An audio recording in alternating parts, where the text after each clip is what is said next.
Hey, my name is Dan. I'm a software engineer and I do a lot of work on both the front end and I do a lot of like smart contract development.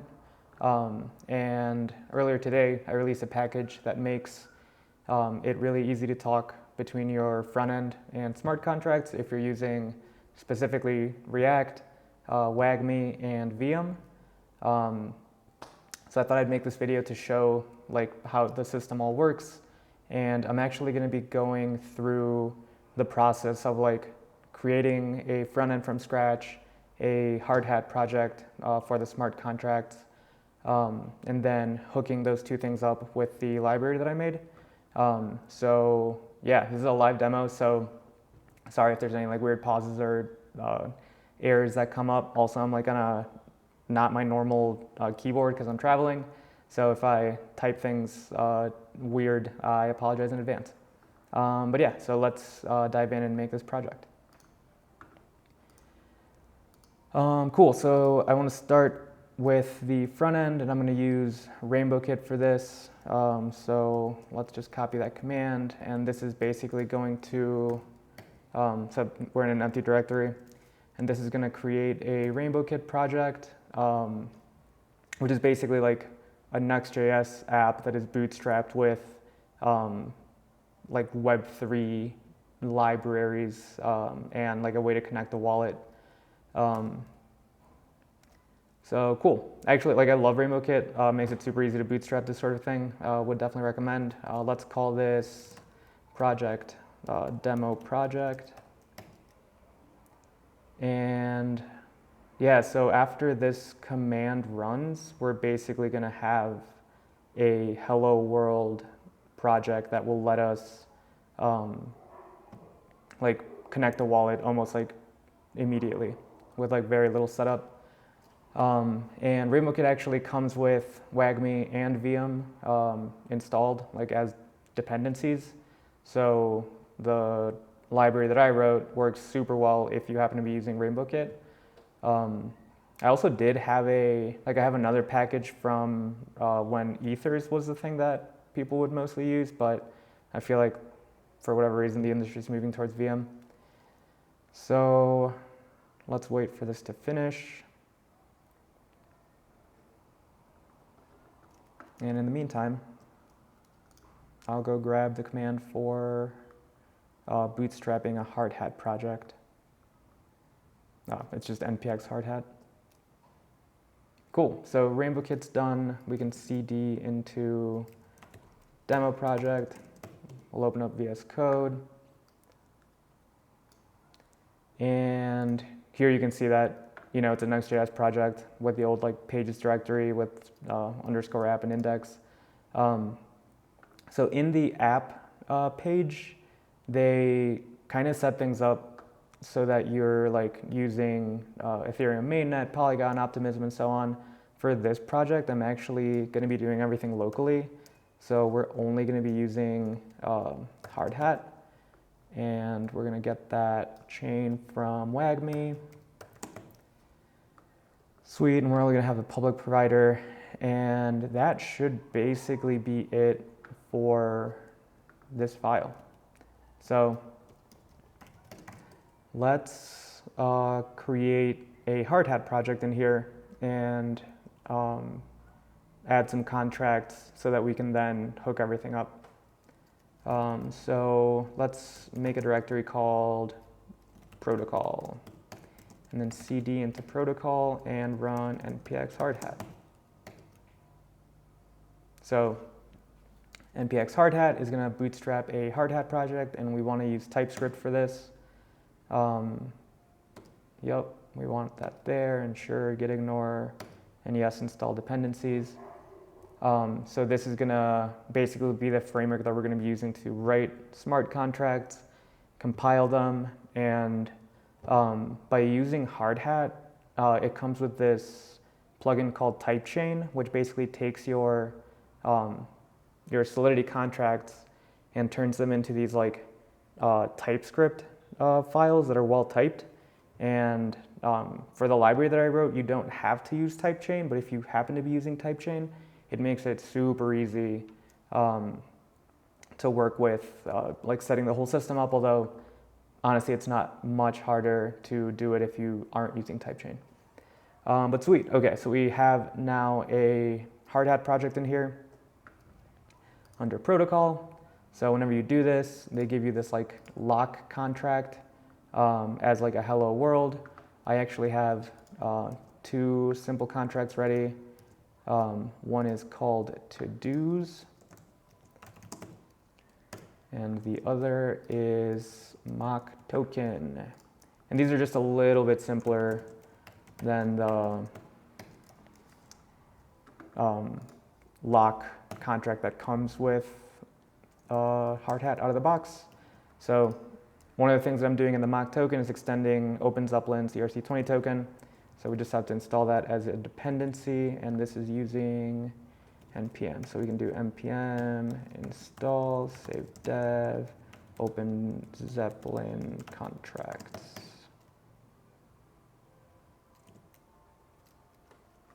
And I believe that should, cool. So that took care of that. We have to-dos, cool. So with hard hat, there's also a deployment script to deploy the lock contract. We do not need this. Oh, well, we need to deploy something, but we definitely don't need to deploy lock.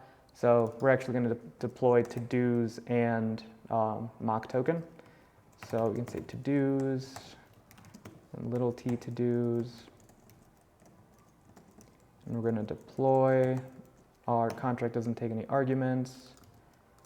We're going to wait for that to be deployed, and then we can say to-dos deployed to. Yep, exactly. All right, so in case you're curious, what's happening is that we're getting the contract factory, which is basically like the name of this contract.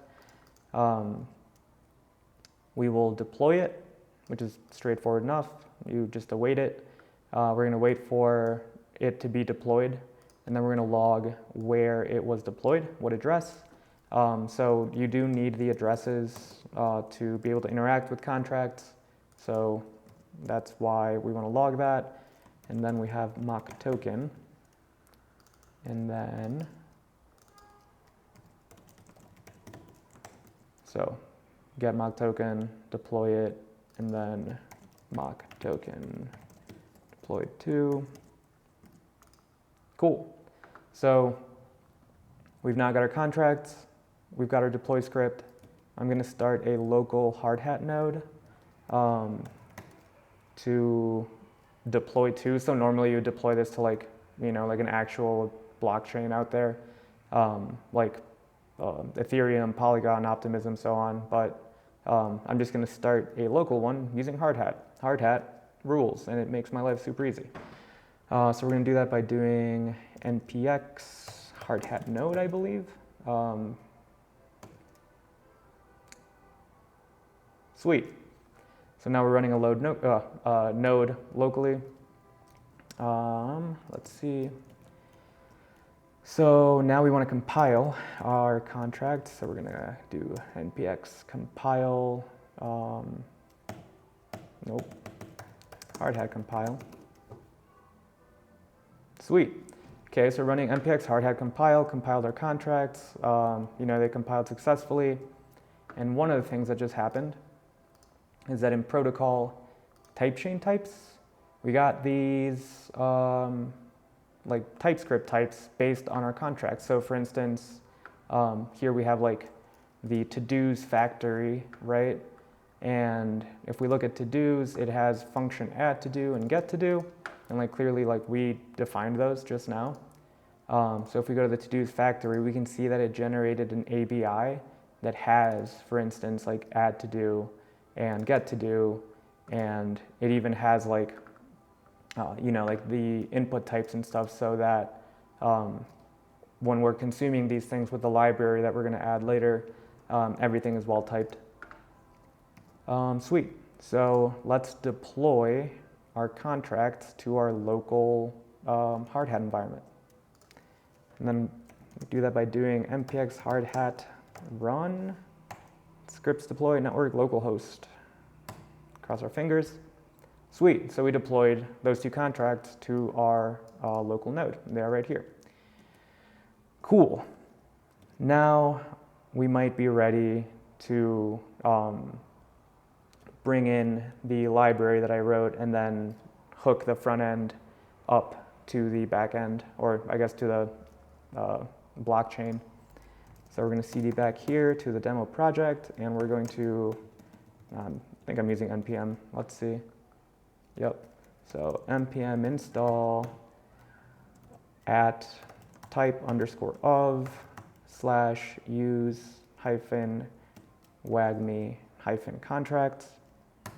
And this is the thing that'll make everything super easy to consume. Basically, like the front end is just going to be able to like call contract methods like really, really cleanly. Sweet. So we added one package, and now we are ready to set some things up.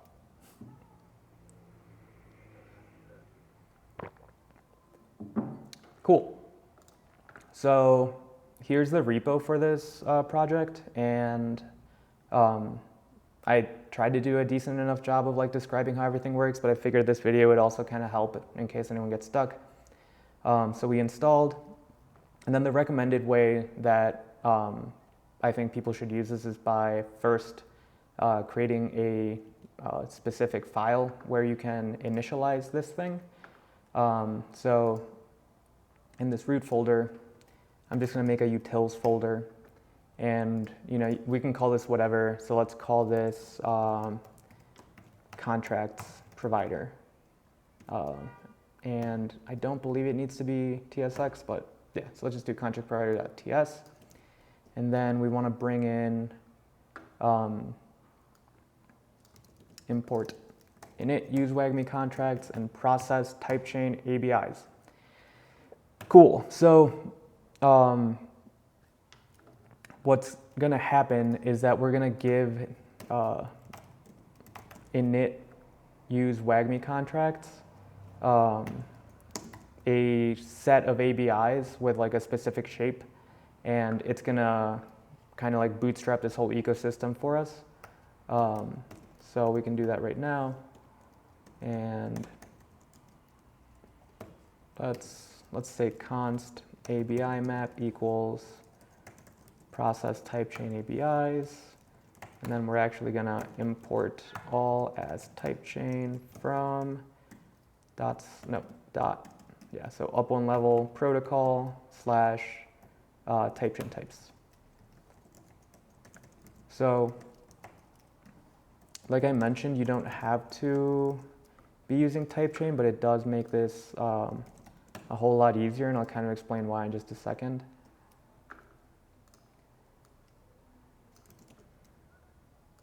So why don't we do that right now?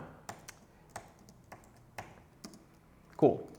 So ultimately, what init use-wagmi-contracts wants is an object that kind of looks like this. So it's got like keys, which are contract names, which is how you reference your contracts in your React code later on.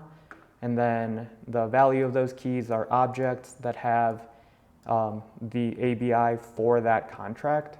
And then optionally, it can have a default address. So obviously when you're talking to a contract, you need to know like where that contract is. You can actually, using the system, you can define a default address and then omit the address whenever you do use it in your React code. And then if you want to override that address, you simply pass another address.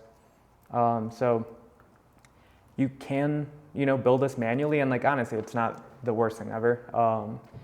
But if you're using type chain, you can basically, so again, hard hat creates type chain types, which has an index.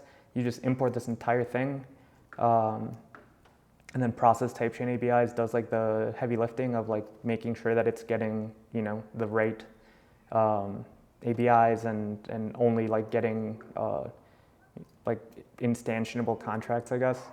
So yeah, you import everything as type chain from wherever your type chain types are, and then you can say process type chain ABIs and give type chain to it. And then if you want to set those default addresses, all you have to do is pass a second argument with any key value pairs of contract name to address. So for instance, did we deploy? Yeah, so we deployed to-dos to, OX, 5F, BD, so on. Here I can say to-dos and then give that address as the default address. And then we deployed mock token to OXE7. So I can say mock token is just that. One kind of nice thing about this is that if you oh man, that should have worked well. That's a bug. If you pass something that doesn't actually exist, it should error. I will fix that. So hopefully by the time that you are trying this out, that'll be fixed. But yeah, also these things are optional, so you do not actually have to define a default address for every contract. And in order to demo that, let's just only give a default address to to-dos. Cool. So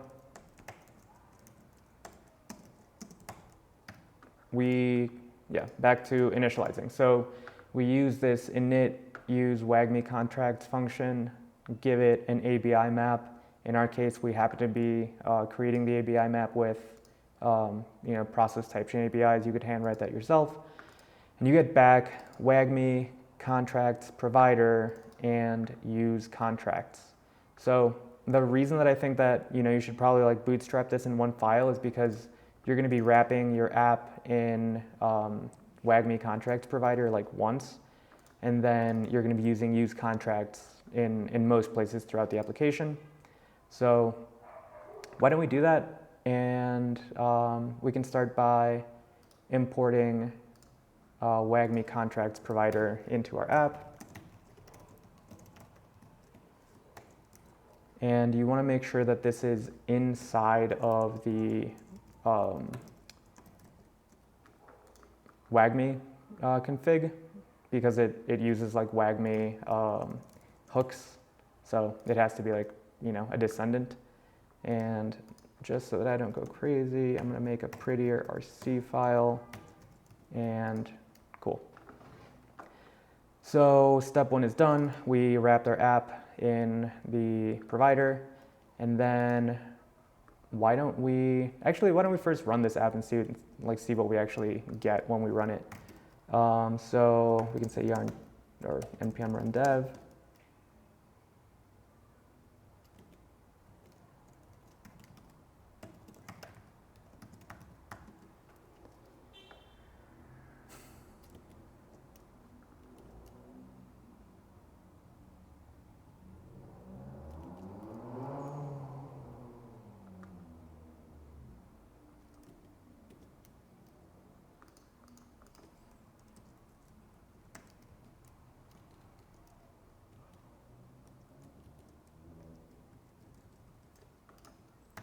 Not quite sure what's happening, and I might have to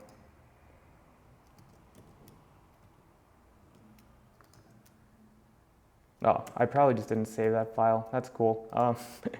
Sweet, I don't have to re-record this entire thing. Amazing. Cool. So this is what we get with RainbowKit out of the box. So we haven't really done anything here other than just added a provider, but nothing's using it. So if you were to bootstrap a project with RainbowKit and then just yarn dev or npm run dev, you would see something like this. So actually you would see something like this with a connect wallet button so that you can really easily just connect your wallet. I do not have 9,999 ETH. This is just one of the accounts. So when you start a local hard hat node, it gives you these accounts with a ton of fake ETH so that you can deploy contracts and do whatever you need to do. So this is the first account, the deployer account that I just imported into my MetaMask. So sweet, we're connected and there's a couple contracts that are deployed. So why don't we, let's see. So we've got our to-dos, which we can add a to-do or get a to-do, or we've got this mock token, which is an ERC20. it has a mint function, which if we call, it will give us 5 times 10 to the 18th, so like 5, mock token units, I guess. So just to keep things simple, why don't we start by minting? And in order to do that, let's just make a components file, or folder rather, and we're gonna keep this super simple, make a mint button component, and then we can just say export function mint button. And our mint button component is going to display the balance, and for now I'm just going to do that, and then it's going to have a button that will say mint, or like click to mint. Sure, why not? So in our main page now, I'm just going to close everything else. Why don't we rename this type of / use-wagmi-contracts demo, and then I will get rid of all of this stuff.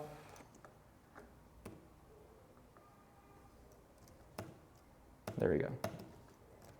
And here we can say mint button. So hopefully we see, yeah, exactly. And let's just make this bigger. So we've got question marks for the balance, and this is going to obviously do nothing since we haven't hooked anything up. So let's hook things up. So remember that we have that use-contracts utility, and let's talk about how it works. So on the right, I'm going to open up the contract just so that we have it for reference. So cool. If you say const contracts equals use-contracts, you're going to get an object.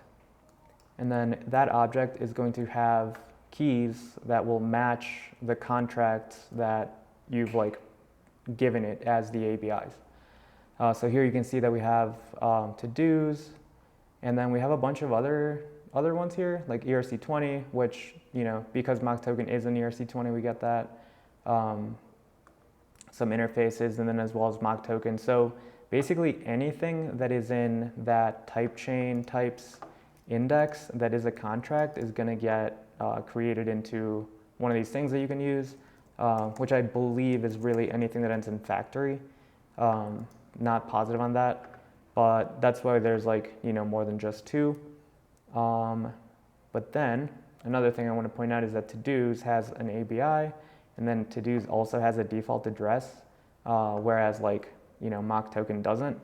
So that means that if we wanted to use to-dos and then call add to-do, we can do that. And normally you would pass an address here. But since there's a default address, you don't need to do that. But then if we use mock token and then do mint, which mint takes no arguments, this is hey, you need to give me an address because I don't have a default one. So why don't we go and get, oh no, bummer. Let's see, to-dos, oh, contract address, sweet. So it's right there. So we have the contract address, and now we pass the address, and now this works. So this is actually going to make an API call, so we can't just do this. Otherwise it would just immediately run when the component renders. So why don't we just make a handler, so we can say const mint tokens equals use callback, give it a callback function, and then why don't we make this async, and then say,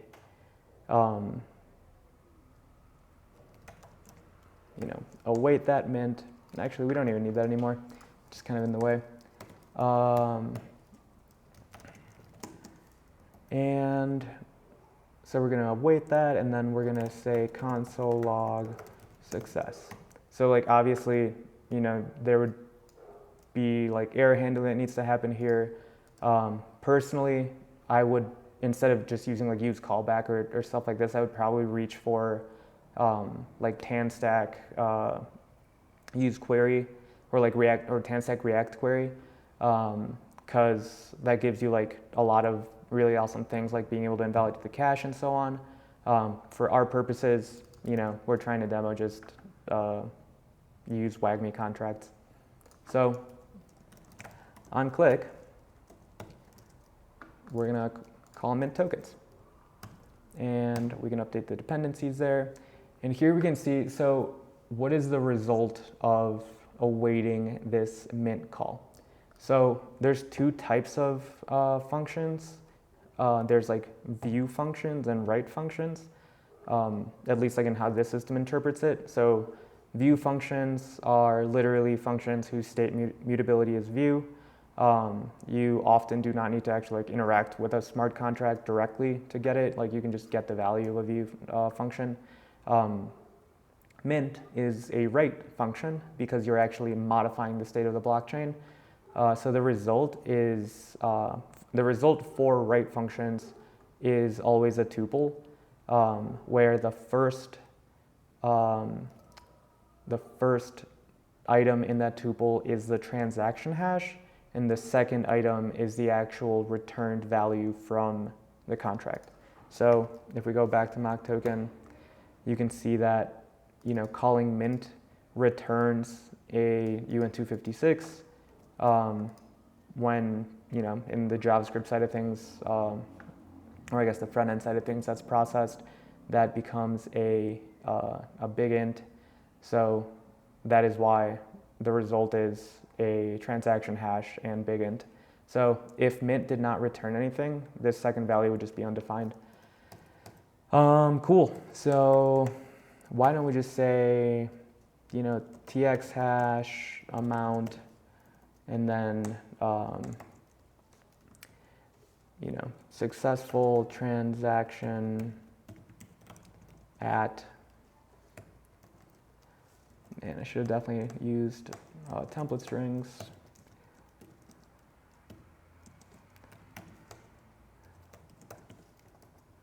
And then like received.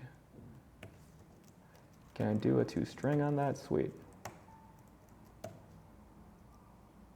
Cool. So mint tokens now, you know, should make this contract call and then console log this. And then while we're here, why don't we just, you know, get the actual balance and render it there. So for this, I'm going to have a function called use, token balance, why not? And then we can say const contracts, and we actually want const account equals use account from wagmi.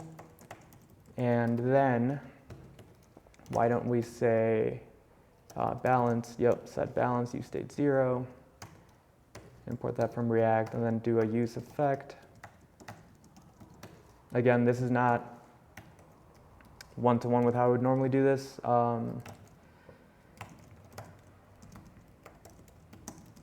I would probably be using like React query, but definitely want to keep this simple. So cool. All right, so use token balance, we're gonna call, so first if no account address, we're gonna return. And then we're going to say, const balance equals await contracts, mock token, again, and why don't we just, you know, do like const token address.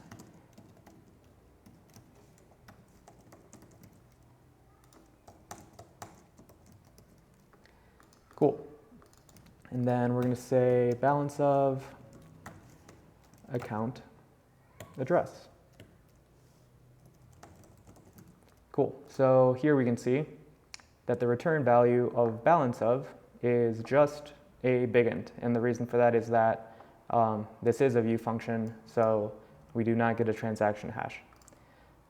Sweet, and then we're going to set balance, but this is expecting a number, so we're actually going to cast that to a number.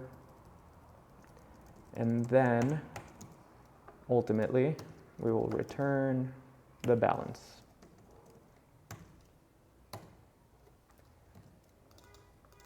So now we've got contracts. I'll just put that above, why not? So we can say const token balance equals use token balance.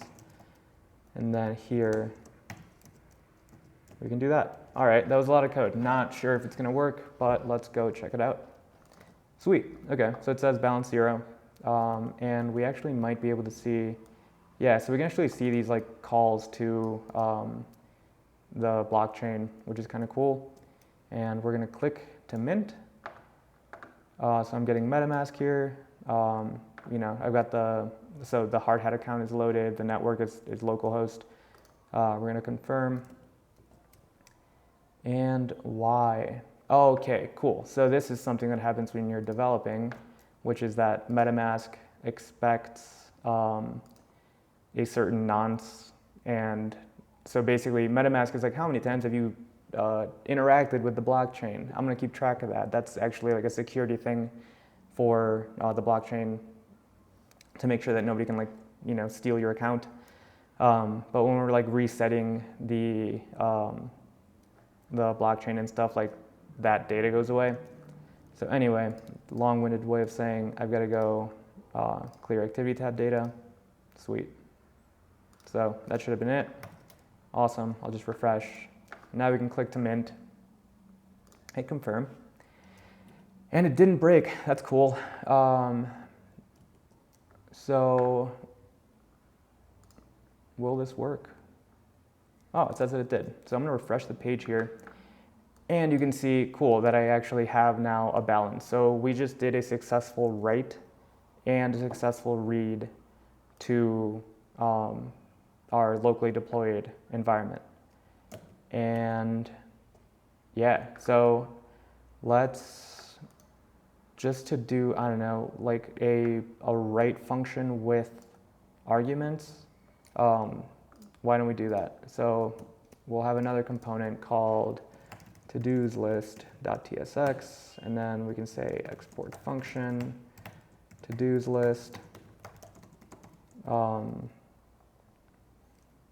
This is going to be a div with a UL, sure. And then, you know, I'm not going to like add a text area and everything, and then like do a bunch of state management stuff just to keep things simple. We're going to like hard code it. So I'm going to import use-contracts. And then why don't we say, I mean, we're really doing the same thing as before, right? So instead of mint tokens, it's just going to be add to do.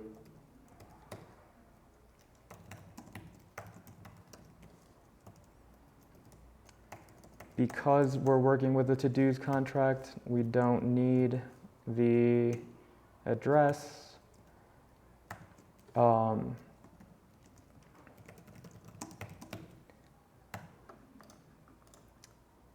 And the to-dos contract, when we add a to-do, it actually doesn't return anything. So we do not get anything in the second value of the tuple.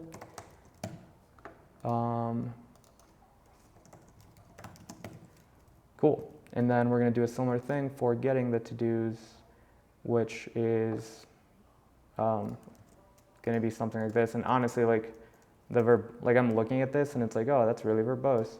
I feel like the verbosity is actually like, it's mostly like doing state management around data fetching. It's not actually like the contract interactions, which again, if you use like React query, like so much of this goes away. Sweet. So cool. Get to-dos returns a to-do at index. So this is probably not the best, yeah, like the best implementation. I mean, yeah. Let's look at this contract real quick and talk about what's going to happen so that then we can make the front end work properly. Cool. So when we deployed this, we have an empty array of to-dos. To-dos have text and whether or not they're completed. You can add one by calling add to-do, giving it some string of text, and then we're going to add one to the array. So when we add this first to-do, we're going to add a to-do at the 0th index, and then we can get a to-do by index with the get to-do function. So what I'm going to do is render just whatever the to-do at the 0th index is, which, silly thing to do, but obviously this is just a demo. So why not use first to do? Don't need a count, we do need that. And then let's say set to do, we're gonna call that with null. And for now, I'm gonna type this as any. Reason for that is that I don't actually know what the return type of to do is gonna be. Gonna add React. So we actually want to do is going to be contracts, to do's, get to do. Nice. So here we can see it needs an argument. So it expects one argument but got 0. The 0th arg here is a big int because that's what a UN256 apparently turns into. But can we, yeah, there you go. Cool, so we've got our to-do, and it's actually a map, apparently, which has string and, text is string and completed is Boolean. So why don't we just do that? And then we can say or null. Cool. This is going to be set to do. And return to do.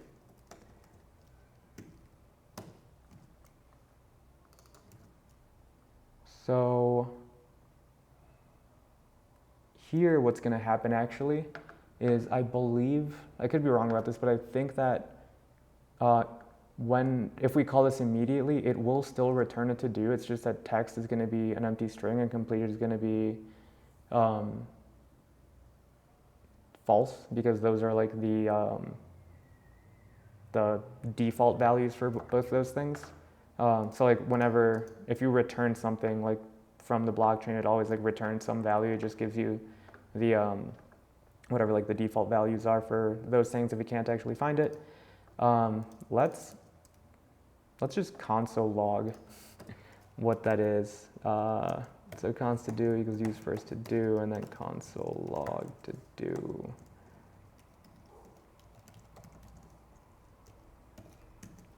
Cool. For now,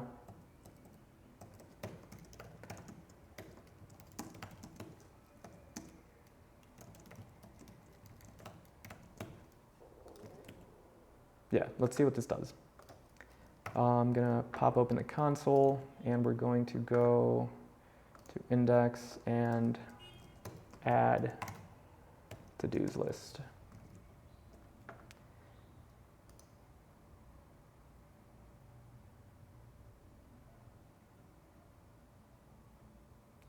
Get to do. Let's see. Array access. Okay, so I'm actually trying to get, okay, I wasn't aware of this, but apparently this is freaking out because we're trying to access a thing that doesn't exist. So why don't we, just gonna do this live, I guess. Get all to-dos. So we're gonna add a get all to-dos function that is going to be external view returns, to do memory, return to do, perfect. And we're actually gonna get rid of this altogether. So now we can add a to do or get all to-dos. Cool. And because we just did that, I'm actually gonna stop this process right here. I always forget how to do that. Cool. It's like muscle memory with the, like when I have a bigger keyboard, but with this tiny one, I'm just like, how do you stop process?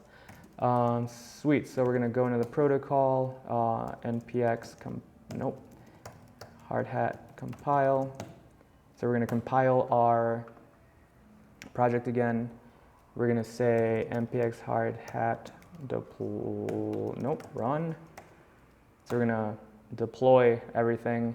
And we redeployed mock token, but we actually don't care. I mean, the previous one is still deployed.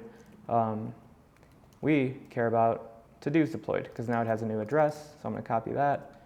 And we're gonna go to, where did I put it? Utils, contract provider, update the address for to-dos.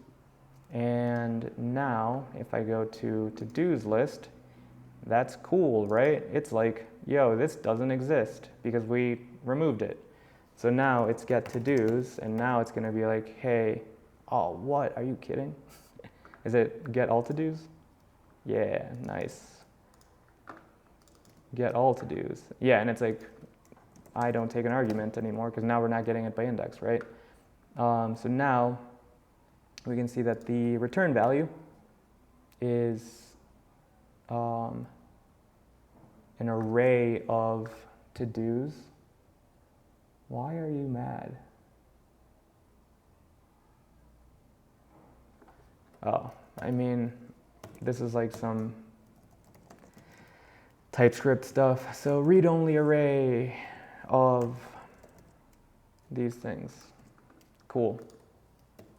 And now why don't we just call that to-dos and then use get all to-dos.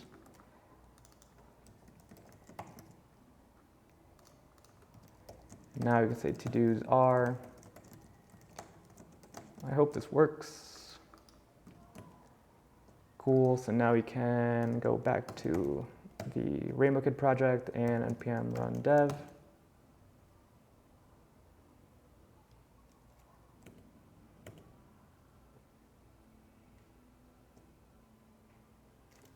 Cool, and here it says to-dos are an empty array. That's fun. It also says it a bunch of times. Definitely cache your network requests.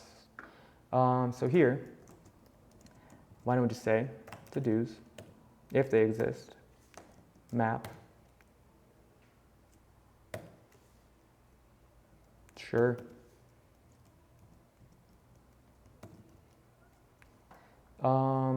Man, like, what is this? Copilot. So bad at parentheses matching. Sweet. So now, why don't we click the button? We're going to add a to-do that says finish this video. So I'm going to confirm that. Cool. Successful transaction. It says right there in very small letters. I'm going to refresh the page. Finish this video. Not completed. And now I will change this to, like, I don't know. Fix that one bug we found. Click add to do. Hit confirm. I think that's the same. Yep, should be. Cool. Fix that one bug we found. Sweet. Cool. So, takeaways is that basically, like, now all of your contracts and contract methods are available from like a hook. And like, just to like show how you would normally do this. So if we go to viem, because like, yeah, this is all a wrapper around use-wagmi and viem, right? So let's see, passing arguments. Yeah, like it's a lot more complicated. And actually, this isn't even all of it. Let's see.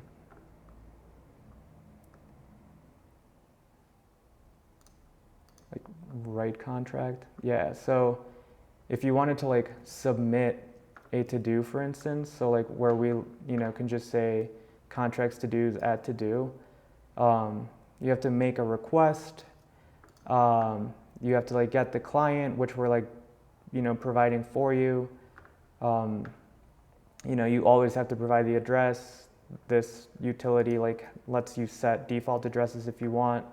You actually have to pass the ABI. We instead turn that around and just like take all the ABIs and create these wrapped versions of them with, everything else that's going on here. And like, don't get me wrong, this is still like amazing, and they like definitely made working with contracts like super simple, but I personally just prefer this. Sweet, so I'm gonna go back to the big screen. Let's see here. Cool, it got dark, so that's fun. I'm curious to see how long this video was. So yeah, hopefully, this is something that somebody out there finds valuable, and if you find any issues at all, honestly, I'm kind of hard to contact these days just because I stopped using LinkedIn, basically stopped using Twitter. I'm on a Warpcast under, my handle is @typeof, all one word. Yeah, I don't know, I guess like LinkedIn might, if you bug me enough on LinkedIn, I'll eventually respond. But sweet, that's it for this video. Thanks for watching. Peace.